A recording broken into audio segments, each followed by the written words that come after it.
Greetings! So, we're just a few days after the initial airing of the Doctor Who episode Hellbent, which finished off the latest and ninth series of Doctor Who. I'm sure that by now most of the big plot-based things have probably been discussed to death, and probably in really interesting ways actually. But all of those sorts of discussions, I'm sure, have been done and been done well and probably better than I could. So I want to touch on some specific things that I liked, mainly some of the changes that the episode has brought to the Doctor Who universe in small and subtle ways, sort of not like the big reset button or the big game changer, which are the two extremes you tend to get in season finales of stuff, but a much lower key soft reset. The most obvious one, I guess, would be the existence of Gallifrey. We now know that Gallifrey is back. That the Time Lords are existing in the real universe again. But it's still in such a way as if they're in hiding at the extreme end of the timeline. It's a good way of meaning that they don't have to be an ever-present threat, but they are there if plot requires. But also they're away enough that you don't have to go out of your way to write them out of a story. So that's cool. What with Rassilon's latest regeneration and the members of the council having been banished, we now also know that there's at least some Time Lords in places other than Gallifrey. Yes, they took shuttles to go. It was pretty much explicitly stated that they were on shuttles, not TARDISes, but they're Time Lords. So we now have people who have the knowledge and ability to time travel outside of outside of the jurisdiction of Gallifrey itself. That itself can be quite interesting.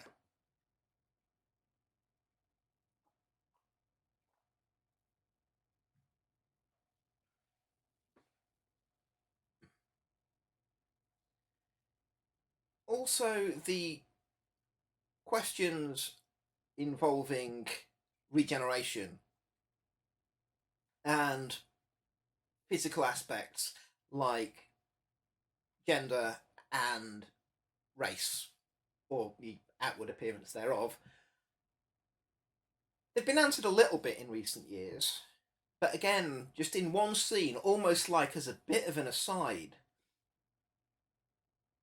Through the general, they've shown that somebody can easily regenerate into a form very physically different to their previous form. And also, because of the comment that the previous incarnation that we saw of the General was the only time that she'd ever had a male body out of several regenerations, that also means that you can have, like they've already done with the Master to Missy, but you can have a Time Lord, any Time Lord or Time Lady, be the other gender when required, because we've seen that Time Lords do not seem to be gender locked. They might have a common, I don't exactly want to say preference, because it seems to be that you don't necessarily have a huge amount of control, if any, over the form you regenerate in, but a Time Lord seems to have a tendency towards a certain thing, say, whether it be gender, whether it be skin colour, things like that will tend to be a general theme, but they've managed to show that it can change, but in such a way that, apart from the sudden crap, what form of address do I use, or oops, I used the wrong form of address. It's like, yeah, that was that was covered in what, a couple of sentences. Sir, oh sorry, ma'am. Oh, that's the only time I've ever been male. Ego, etc., etc., etc. Pretty much glossed over it because it was done completely within a group of Time Lords on Gallifrey.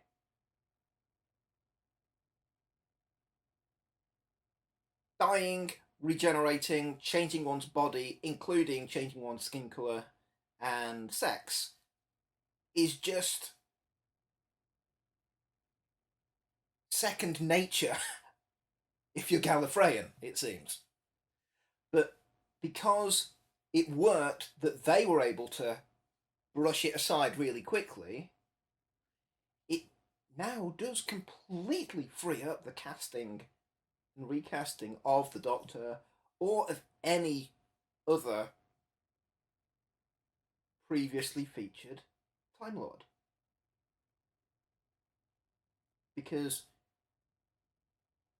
the viewers have now been shown it in a context where it's not out of the ordinary, so that now if it happens to a familiar character, or should I say a more familiar character, because it was great to see the original General return, but it could happen to the Doctor or someone else familiar, and well, we've seen it happen, we know it can happen.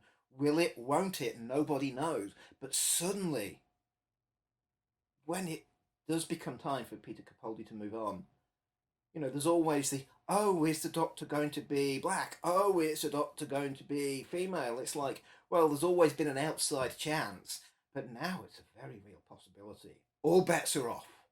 All bets are off. Which is cool. The other thing is we've got a little bit of a wild card at the moment. That, okay, as well as having Time Lords known to be out and about, we currently have one rogue time traveler with a suspended death wish, I guess is one way of putting it, and one quite literally ageless and eternal immortal currently kicking around in a TARDIS disguised as a diner. Will they show up again? Who knows? We really don't know. But there's always the possibility.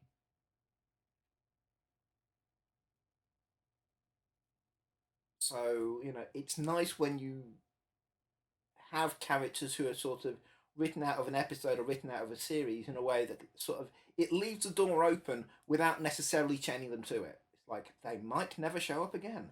They might show up again. We don't know. I guess it depends on if a story requires it. But if a story requires it, and given, obviously reliant on the availability of the actresses in question, maybe. Could do.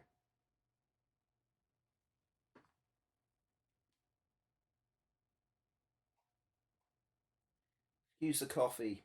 It's December. It's the winter months. The weather is cold. The coffee isn't.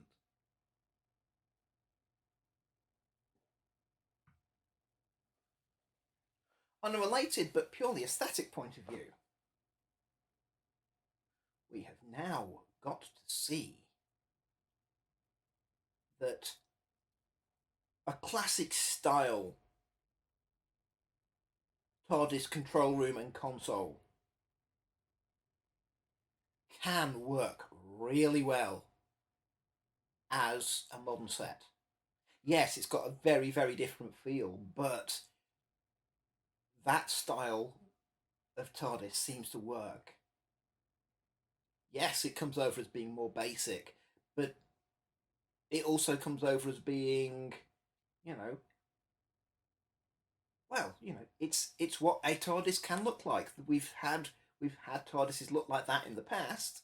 They obviously still can. sounds like the Doctor nicked one from the workshop, so it's like, yeah, this might be one that was in for repair. Also, his recent redesigns have usually been, trying to customize it to look a bit more, a bit more grand scale. But also, this is a Gallifrey just pretty much come off the back of the Time War. So it can easily be assumed that any TARDISes in the workshop are either factory default spec or being refurbished from after the Time War. So they're either going to be basic because they're just being built and they've not been customized, or they were probably military spec where it was all to do with, pretty much function before form. Does it work? Yes. Do you need an armchair in your library? No. So yeah, that was really cool to see. It really was.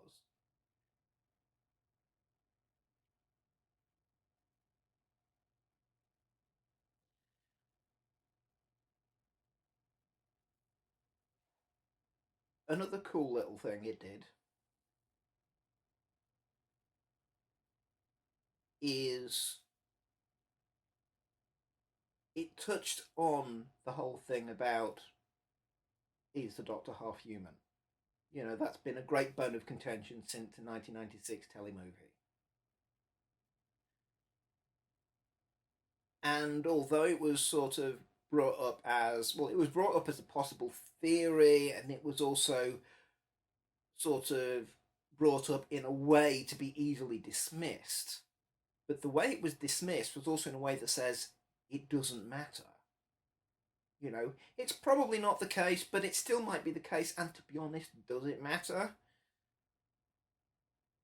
But it does it in a way that also doesn't necessarily discount it in how it was brought up in the first place. Because if a hybrid is such a dangerous thing,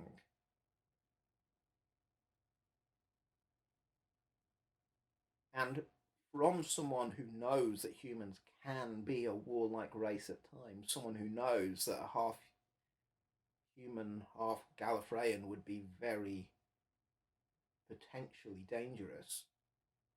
Why else would he say it in a conspiratorial whisper when he was the Eighth Doctor? If it was true, well, he did say it like it was a great big secret. And if it's not true, it's like he was revealing a great big dark secret. It's like saying, yeah, well, yeah, I'm the bogeyman. He could have been joking, he might not have been at the time. And now it's like, it might be the case, it might not. But does it really matter? Oh yeah, that was also cool. I loved all the little nods that they were able to put in. Really, really do. It was really well done, and also a really poignant ending. Especially because, well, for one thing, as the Doctor himself said to Clara in the diner, you can reconstruct a memory from the hole that's left. So he already knew some things about Clara despite having lost his memories. But that was before he got back to the TARDIS. The TARDIS will still have his records. It was his mind that had the memories blocked out. TARDIS is, well, one thing, the TARDIS's databanks will probably still have information. They'll probably still have, a lot of Clara's stuff lying about the place. So he will be able to read up. As me, as Ashilda, would usually remind herself of all the things that she's forgotten by reading, the Doctor can still do the same. So the Doctor can still know things about Clara, just he's sort of lost that personal level of knowledge. But then again, if you're a centuries old time traveler who tends to outlive all of your traveling companions, you sort of almost have to have that slightly unemotional detachment anyway. Otherwise, the unending grief would destroy you entirely. So it was a great way of sort of doing a almost like a short-term memory loss for the Doctor. Like I said, the personal memories have gone, but the information is still out there. He will still know stuff that's happened. So you don't have to suddenly work around, oh, but he won't have remembered that. It's like, yeah, but it will have still happened. He might well have read about it. So he can still call on those memories, even if he didn't personally experience them. So again, a sort of a soft little reset.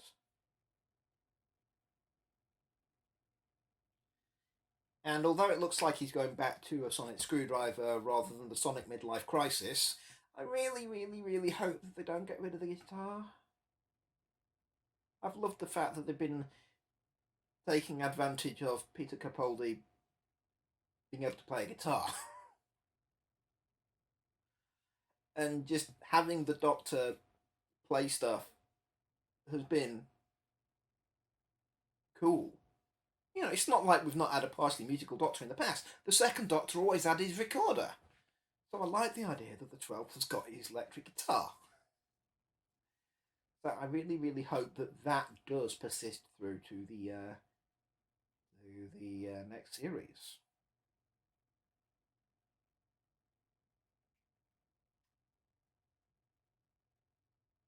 Definitely a fun episode though. And I've personally enjoyed the series, the whole of the ninth series. They've had time travel, they've had consequences of time travel, consequences of immortality, um, issues of, you know, what happens when you've got a mundane who gets brought into a dangerous lifestyle and just takes on the same level of thrill seeking despite being, well, actually mortal normally. It's like, yeah, it's. I've enjoyed. I've enjoyed this year's look, and of course, there's still some things that are left hanging open. Missy and the Daleks came to some sort of arrangement on Skaro. We don't know what.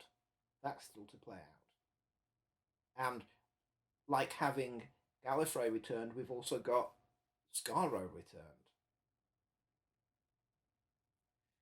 So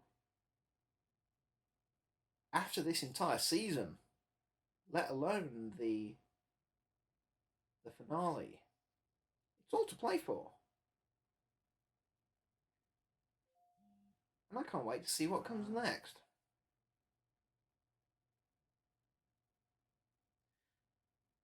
Still,